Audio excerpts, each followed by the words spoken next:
Hello बच्चों, कैसे हैं आप लोग। तो बच्चों, जैसा कि पिछली 2 वीडियोस में हम लोग जो मैथमेटिकल टूल्स हम लोगों ने टॉपिक स्टार्ट किया था, और सबसे पहले हम लोगों ने स्टार्ट किया था ग्राफिकल रिप्रेजेंटेशन से। तो पहली वीडियो तो हमारी सिंपल इंट्रोडक्शन थी कि ग्राफिकल रिप्रेजेंटेशन का मतलब क्या होता है, कैसे ग्राफिकल रिप्रेजेंटेशन करेंगे।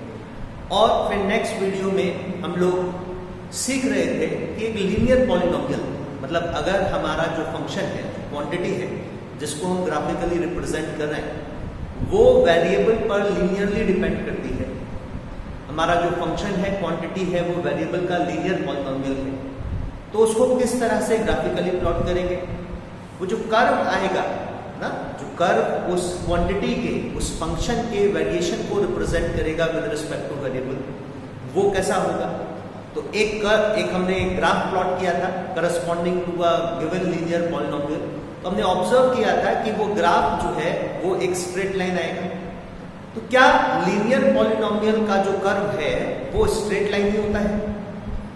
और आज भी हम सीखेंगे कि एक्चुअली जो मैंने आपको स्टार्टिंग में बताया था, एक टर्म मैंने आपको एक टॉस की थी, एक टर्म स्लोप।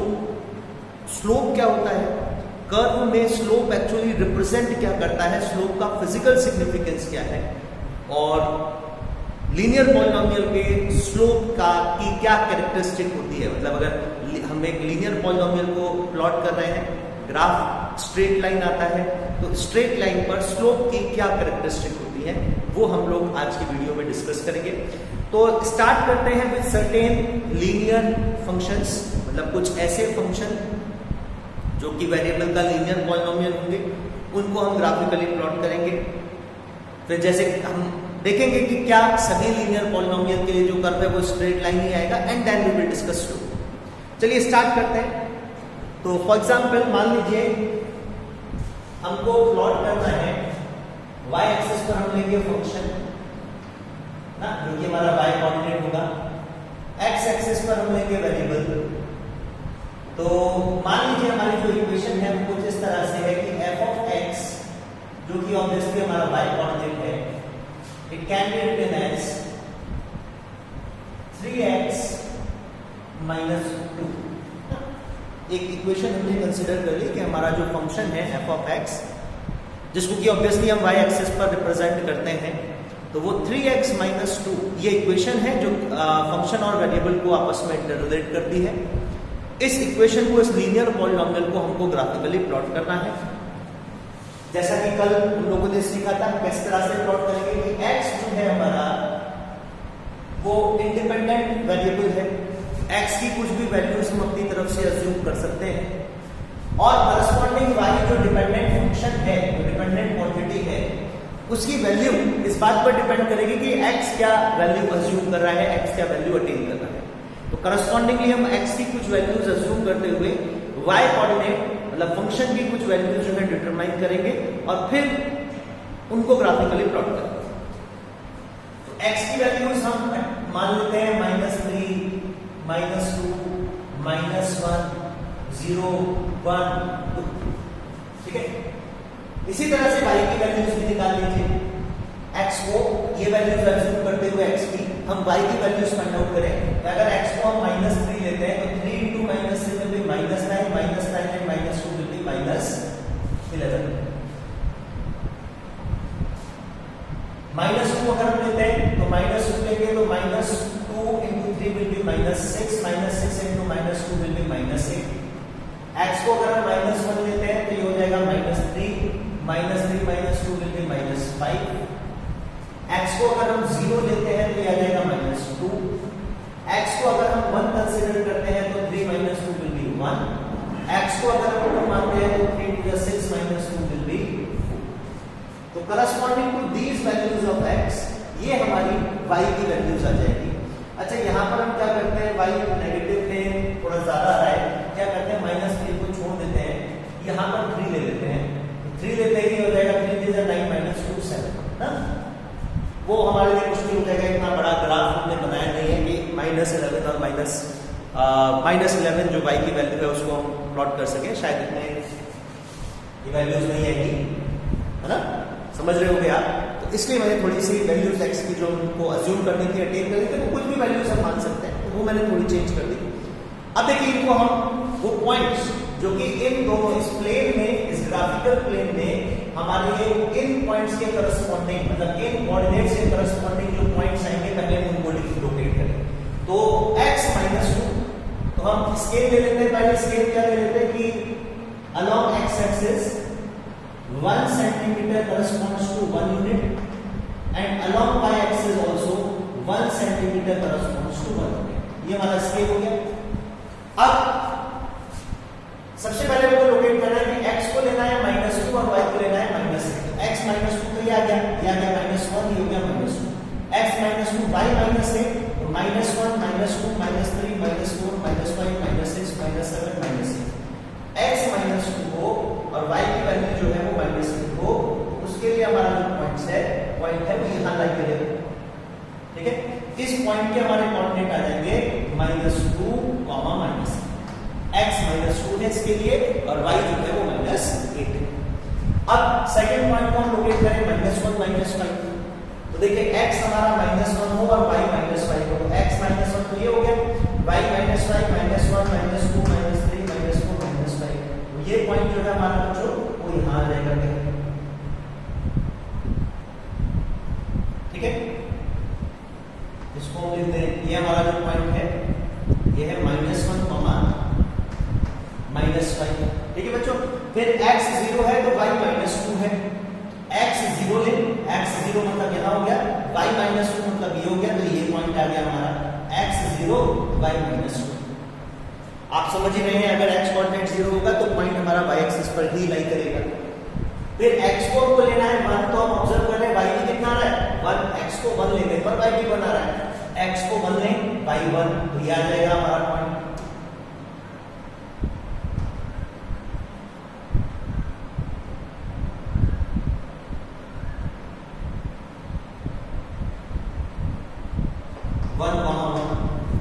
फिर x को अगर हम 2 लें तो y हमारा 4 आ रहा है। x को 2 लेने पर y की वैल्यू 4 आ रही है। इसको अगर हम देखें 1 2 3 4, ये पॉइंट हमारा यहां आ जाएगा बच्चों।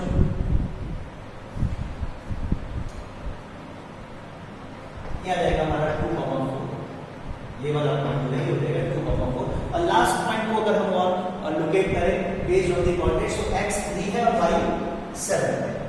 x 3 तो हमारा ये हो गया, y 7, 1 2 3 4 5 6 7, यहां पर हमारा ये पॉइंट आ जाएगा।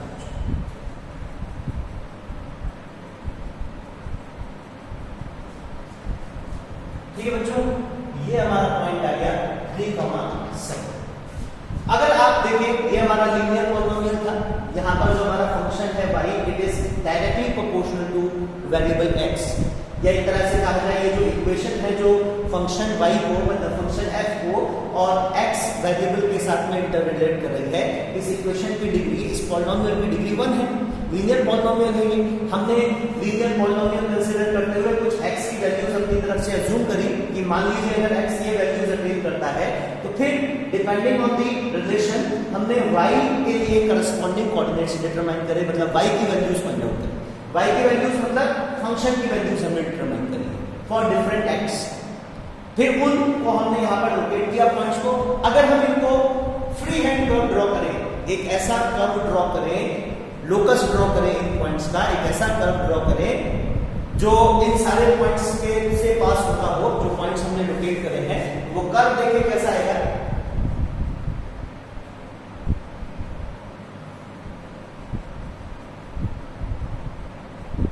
ठीक है, तो आप ऑब्जर्व करेंगे कि that curve will also be a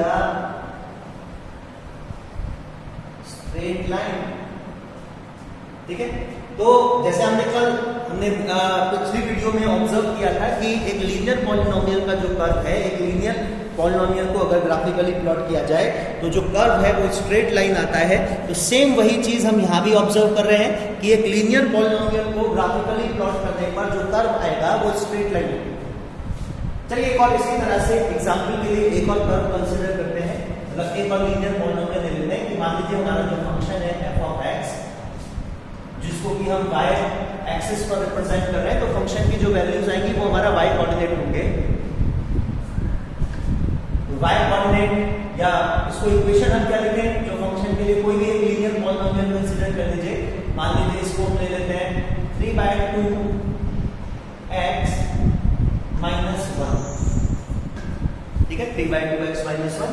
एक स्केल कंसीडर कर लेते हैं कि x एक्सिस पर 1 सेंटीमीटर 1 यूनिट को रिप्रेजेंट करेगा और y एक्सिस पर 1 सेंटीमीटर 1 यूनिट को रिप्रेजेंट करेगा।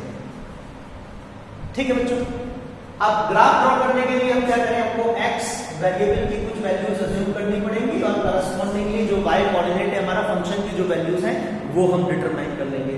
x की वैल्यूज क्या क्या मान लें, मान लीजिए -2, -1, 0, 1, 2 भी कंसीडर कर लीजिए x की वैल्यूज।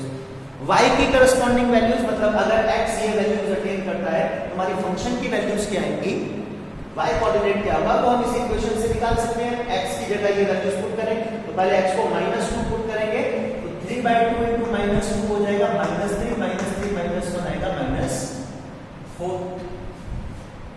ठीक है बच्चों, फिर हम -1 पुट करेंगे तो अगर हम x को -1 पुट कर लेते हैं तो क्या आ जाएगा -3/2 और -3/2 -1 विल बी -5/2। फिर x को हम 0 पुट करें तो आप देखिए y कितना आ जाएगा हमारा 1 आ जाएगा, -1 आ जाएगा, सॉरी ना, x विल बी -1। फिर उसके बाद में x को हम 1 पुट करें तो ये कितना आ जाएगा 3/2 -1 विल बी 1/2। ठीक है बच्चों, और जब हम इसको x को 2 पुट करेंगे तो 3 -1 आ जाएगा 2, और जब x को हम 3 पुट करेंगे तो 3 3 are 9, 9/2 -1 will be 9/2 -1 will be 7/2। ठीक है, इस तरह से हम ये corresponding to the values that we have assumed for x, हमने x के लिए जो वैल्यूज अज्यूम करी हैं उनके करस्पॉन्डिंग हमारे फंक्शन की क्या वैल्यूज आएंगी वो हम इस लीनियर पॉलिनोमियल जो हमको दे रखा है, मतलब जो रिलेशन दे रखा है y और x के बीच में लीनियर इक्वेशन, उससे हम डिटरमाइन कर सकते हैं corresponding values of y, function की वैल्यूज। अब इसको ग्राफिकली प्लॉट कर लिया तो आप देखिए सिंपल मैं जल्दी से कर दूंगा, x -2 है तो y -4 है तो x -2 तो यहां आ गया, y -4 -1 -2 -3 -4 यहां आ जाएगा। इसको हम मान कर लें -2, -4, फिर x -1 y -5/2, x -1 y -5/2 तो -5/2 हमारा यहां कहीं आ जाएगा। ठीक है, ये पॉइंट आ गया हमारा -1, -5/2। फिर x को हम 0 ले तो y -1 आ रहा है, x 0 y -1 तो हमारा ये पॉइंट यहां आ जाएगा 0, -1। फिर x को हम 1 ले तो y 1/2 आ रहा है, x को 1 लेने पर y 1/2 आएगा, यहां कहीं पर आ जाएगा ये पॉइंट हमारा 1, 1/2।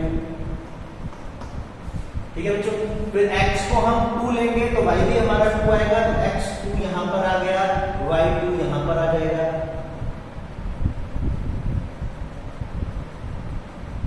ये पॉइंट आ जाएगा हमारा 2, 2। फिर x को हम 3 लेंगे तो y जो है वो 7/2 आ रहा है, x को 3 लेने पर y हमारा 7/2 आ रहा है, मतलब यहां कहीं आ जाएगा बच्चों। ठीक है, तो इस तरह से ये सारे पॉइंट्स हमने लोकेट कर लिए 3, 7/2। इसको भी आप अगर ग्राफ को ड्रॉ करोगे, मतलब फ्री हैंड कर्व ड्रॉ करोगे, एक ऐसा कर्व जो इन सारे पॉइंट से पास होता हो, ठीक है, लोकस ड्रॉ करेंगे इन सभी पॉइंट्स का, तो आप ऑब्जर्व करेंगे कि इन पॉइंट्स का लोकस भी कैसा आएगा, स्ट्रेट लाइन। कहने का मतलब हम ये ऑब्जर्व कर रहे हैं कि अगर लीनियर पॉलिनोमियल को ग्राफिकली प्लॉट किया जाए, लीनियर पॉलिनोमियल को अगर ग्राफिकली प्लॉट किया जाए, मतलब फंक्शन हमारा वेरिएबल का लीनियर पॉलिनोमियल है, तो कर्व हमेशा ही स्ट्रेट लाइन आएगा। ठीक है बच्चों, वैसे हालांकि आप चाहो तो एक ग्राफ और अवेलेबल है हमारे पास, हम ड्रॉ कर सकते हैं, लेकिन जहां तक मैं समझता हूं ये बात आपको क्लियर हो गई होगी कि अगर हमारा कर्व जो है वो लीनियर पॉलिनोमियल है वेरिएबल का, मतलब सॉरी हमारा फंक्शन जो है वो लीनियर पॉलिनोमियल है अगर वेरिएबल का, तो कर्व जो आएगा हमारा ना, उस इक्वेशन का, उस लीनियर पॉलिनोमियल का लोकस जो आएगा वो हमेशा स्ट्रेट लाइन है। अब इन दोनों ही ग्राफ में आप एक चीज ऑब्जर्व करिए, क्या ऑब्जर्व करिए, y इंटरसेप्ट। y इंटरसेप्ट वो पॉइंट होता है जिस पॉइंट पर हमारा जो कर्व है वो y एक्सिस को कट कर रहा है, y एक्सिस को इंटरसेप्ट कर रहा है। तो दोनों ही ग्राफ में y इंटरसेप्ट ऑब्जर्व करिए कितना आएगा। तो देखिए कहां पर ये ग्राफ है हमारा वो y एक्सिस को इंटरसेप्ट कर रहा है, तो यहां पर हमारा कर्व y एक्सिस को इंटरसेप्ट कर रहा है, तो y इंटरसेप्ट कितना आएगा हमारा -2। यहां पर हमारा y इंटरसेप्ट कितना है, -2 है। यहां पर हमारा y इंटरसेप्ट कितना है, -1 है ना। तो आप ऑब्जर्व करिए कि हमने जो फंक्शन कंसीडर किया है उस फंक्शन में ये जो कांस्टेंट वैल्यू ली है हमने, जैसे यहां पर कितनी ली है, -2 ना। ये दो, हम इसको दो टर्म में कैटेगराइज कर सकते हैं। एक ये टर्म जिसमें एक x आ रहा है जिसमें वेरिएबल है, तो ये टर्म तो हमारी x के चेंज होने पर चेंज होगी, लेकिन ये टर्म हमारी कांस्टेंट है क्योंकि ये x पे डिपेंड नहीं कर रही है, it is independent of x। तो x को चेंज करने पर इस टर्म पर कोई फर्क नहीं पड़ेगा, ये तो -2 ही रहेगी। तो ये जो कांस्टेंट टर्म है ये एक्चुअली हमारे y इंटरसेप्ट को ही रिप्रेजेंट करती है। यहां पर हमारा y इंटरसेप्ट कितना है, -1। तो देखिए वो हमारी जो कांस्टेंट टर्म आएगी लीनियर पॉलिनोमियल में, जो हमारी कांस्टेंट टर्म होगी जिसमें x वेरिएबल नहीं होगा, वो एक्चुअली y इंटरसेप्ट को रिप्रेजेंट करती है। वो हमको ये बताती है कि हम जो लीनियर पॉलिनोमियल को प्लॉट करेंगे तो जो स्ट्रेट लाइन आएगी वो स्ट्रेट लाइन y एक्सिस को किस पॉइंट पर कट करेगी। जैसे हम इस इक्वेशन को देखकर ही बता सकते हैं कि ये जो हमारा लीनियर पॉलिनोमियल है इसको जब ग्राफिकली प्लॉट किया जाएगा तो स्ट्रेट लाइन में इंटरसेक्ट y एक्सिस एट -2 ना, y इज इक्वल टू -2। और यहां पर हम देख के बता सकते हैं कि जो ग्राफ है वो y एक्सिस को y इज इक्वल टू -1 पर इंटरसेक्ट करेगा। ठीक है, चलिए इसके बाद कहानी आती है स्लोप की। स्लोप क्या होता है ना, व्हाट इज स्लोप। तो स्लोप एक्चुअली होता है rate of change of function, मतलब स्लोप का फिजिकल सिग्निफिकेंस मैं बता रहा हूं, स्लोप रिप्रेजेंट किस चीज को करता है, what does slope signify, physical significance क्या है स्लोप का, बताएगा क्या स्लोप हमको कर रही है। तो स्लोप होता है rate of change of function with respect two variable. ठीक है, rate of change of function with respect two variable. कहने का मतलब जैसे हम ये फंक्शन कंसीडर कर रहे हैं तो यहां पर फंक्शन हमारा f मतलब y एक्सिस पर जो क्वांटिटी ले रहे हैं वो x पे डिपेंड कर रहे हैं। तो हम देख रहे हैं कि अगर हम x को चेंज करें, जैसे यहां पे देखिए x की वैल्यू चेंज हो रही है तो करस्पॉन्डिंगली y की वैल्यू भी चेंज हो रही है, because y is dependent on x, y x का ही फंक्शन है ना। तो x वेरिएबल है, x को वेरी करेंगे तो फंक्शन y भी चेंज होगा, वेरी करेगा। लेकिन rate of change of function क्या होगा, मतलब अगर आप वेरिएबल को 1 यूनिट चेंज करो, per unit change in variable function में कितना चेंज आएगा, आइए बात समझ में। Per unit change in variable, variable को 1 यूनिट चेंज करने पर फंक्शन में कितना चेंज होगा, यही है हमारा rate of change of function with respect two variable. Function variable के साथ में कितना तेजी से चेंज हो रहा है, कितना फास्टली चेंज होता है। और वैसी बात है, कैसे पता चलेगा, फंक्शन को अगर हम थोड़ा सा भी चेंज करें, वेरिएबल को अगर हम थोड़ा सा भी चेंज करें फंक्शन में कितना ज्यादा चेंज होगा, इसका मतलब फंक्शन वेरिएबल पर उतना स्ट्रांगली डिपेंडेंट है ना। वेरिएबल में स्मॉल चेंज करने पर भी फंक्शन में बहुत ज्यादा चेंज होता है, और अगर मान लीजिए वेरिएबल को बहुत ज्यादा चेंज करने पर फंक्शन बहुत कम चेंज हो रहा है, तो मतलब जो फंक्शन है वो वेरिएबल पर इतना स्ट्रांगली डिपेंड नहीं करता है, तो स्लोप जो है वो कम आएगा। तो rate of change of function with respect two variable हमको यही बताता है, और इसी को स्लोप कहते हैं। अब कैलकुलेट कैसे करेंगे इसको, तो मान लीजिए हम क्या करते हैं, अगर x को कितना चेंज करें, वेरिएबल को कितना चेंज करें, बाय डेल्टा x हम मान लीजिए वेरिएबल को हमने चेंज किया, कितना चेंज किया x को, पहले x1 था फिर कर दिया x2, तो x2 माइनस x1 जो है उसको मैं डेल्टा x लिख रहा हूं। तो y में भी चेंज होगा, मान लीजिए y में कितना चेंज हुआ, डेल्टा y। तो ये ratio delta y by delta x ये हमको बताएगा rate of change of function with respect two variable, कि हमारा जो फंक्शन है वो कितना फास्टली या कितना स्लोली वेरी करता है विद रिस्पेक्ट टू वेरिएबल। मतलब अगर हम ये देखें कि वेरिएबल की इनिशियल वैल्यू हमारी x1 की, फाइनल वैल्यू हो गई x2, तो डेल्टा x को लिख सकते हैं x2 माइनस x1 और डेल्टा y को लिख सकते हैं y2 माइनस y।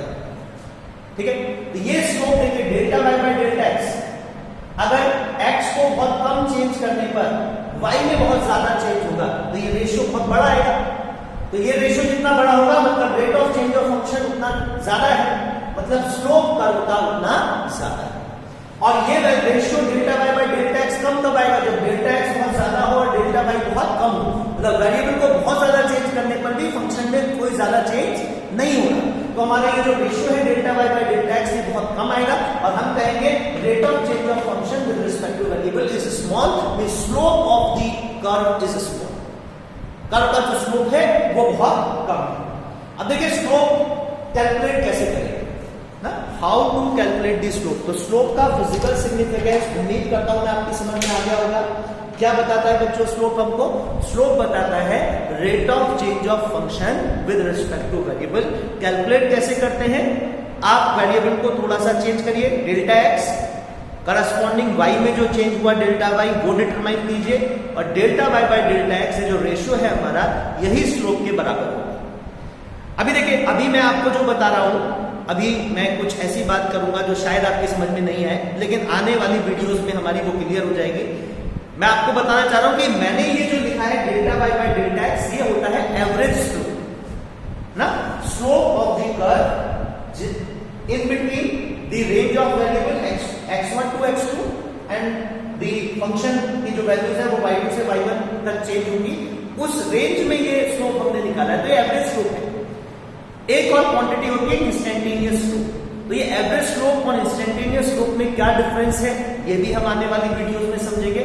अभी तो सिर्फ आप स्लोप जानिए, स्लोप होता क्या है। उम्मीद करता हूं स्लोप आपको समझ में आएगा। स्लोप बताता है वो rate of change of function with respect two variable, कि वेरिएबल को वेरी करने पर फंक्शन हमारा कितना ड्रास्टिकली चेंज होगा, या वेरिएबल को चेंज करने पर फंक्शन में बहुत ज्यादा चेंज नहीं होगा। तो जो भी है वो इस ratio delta y by delta x से कैलकुलेट किया जा सकता है और यही हमारा स्लोप कहलाता है। ठीक है, बाकी स्लोप के बारे में नेक्स्ट वीडियो में हम लोग डिस्कस करेंगे।